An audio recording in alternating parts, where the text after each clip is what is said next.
So kabayan, BMW tayo kabayan ha. Yan o.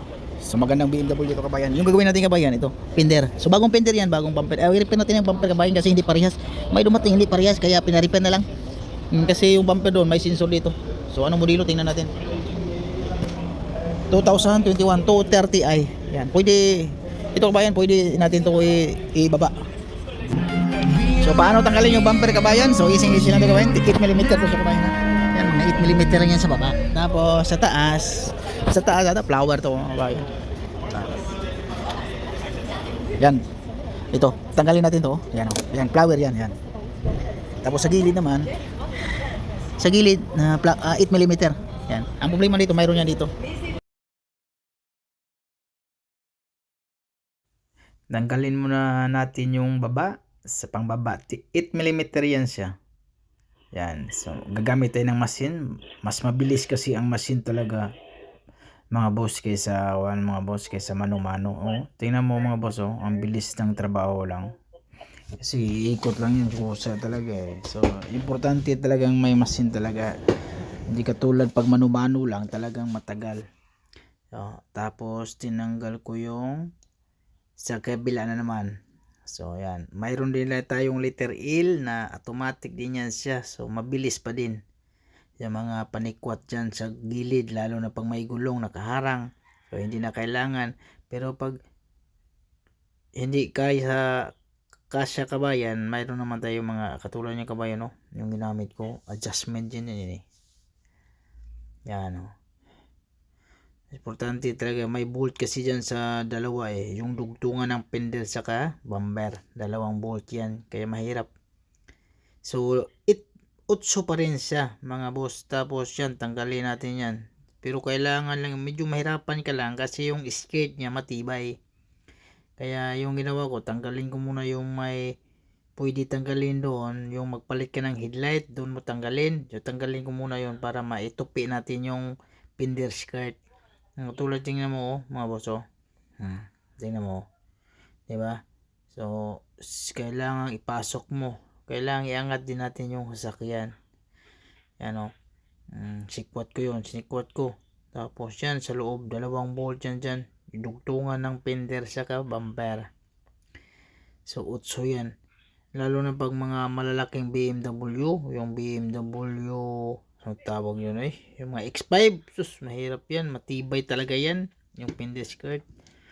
Buti yan, maliit lang. Pero tanggal na, bilis lang tanggalin, yun lang naman mahirap. Tapos sa baba, medyo maganda din yung bumper ng, matibay din ang bumper nitong BMW mga boss, kasi hindi siya clip eh, puro 8mm sa baba, tapos sa taas naman flower, bolt din yan na tin. Kaya medyo matibay siya. Pero hindi yun nga, hindi bakal. Pero mas maganda, hindi katulad sa iba. Yung Subaru, grabe, puro clip lang. Pero matibay pa din kahit clip. Yung clip kasi hindi din basta-basta mga boss, kahit ka-clip lang yan eh. Hindi basta-basta matanggal yan. Yung gitna, yung pang-clip niya, pag hindi mo matanggal yun, talagang hindi matanggal din yan. Kasi sakto kasi yan eh, yung pang-clip na yan eh. Lock yes eh, lock. So yung kabayan, nirepair natin yung bumper. Liha lang ang gamitin natin. Gagamit tayo ng 180 muna. 80, 120, ganun pa rin proseso. Pero ang ginawa ko niyan kabayan, binuo ko yan. Buo liha yan siya, buo primer. So nahirapan yung one yan. Pag buo primer kasi sa mga bumper, mahirapan yung preparasyon. Pero sa latero, okay lang. Kasi ang lilihain lang natin yan eh. Machine lang naman ang maglihan yan. Tulad yan oh. Pero yan nga, yung sinasabi ko ba yun, hindi lang yan ang nirepair ko lahat. Kasi ang nakalagay dyan, bagong bumper yan eh. Tapos, yung bago nga, hindi parehas. Mayroong sensor doon sa pinakagilid niya, yung may kanto. Yun naman, yung bagong dumating. Pero yung luma, walang sensor dyan eh. Yung sana dyan oh, sa gilid na yan, walang sensor yan. So, mali yan. Mali yung dumating. So, ang ginawa, nirepair na lang natin. Kasi pag order pa, automatic, kinabukasan pa yun. O kaya mga 3 araw pa bago darating. Yan, liha. Tapos yun nga kabayan, 180, 120, 180, 320.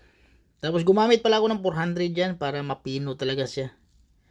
Para pag primer, walang kulubot-kulubot sa bumper kasi pag 320, pangit ka ba yan? Makailang patong na sa primer pero kulubot pa rin. Klaro yung pinaglihaan.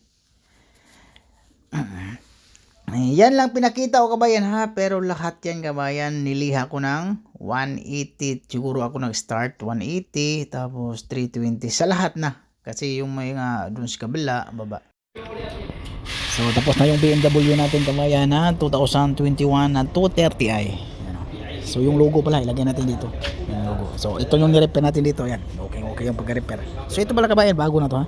So mayroon tayo dito. I-repair lang natin to. Sayang to. Mahalin to. So magkano ba to? Titingnan natin tong reflector na to. Tingnan natin yung reflector ha para malaman nyo kabayan kung magkano reflector lang. Yeah, $44 kabayan. Nasa 1,000.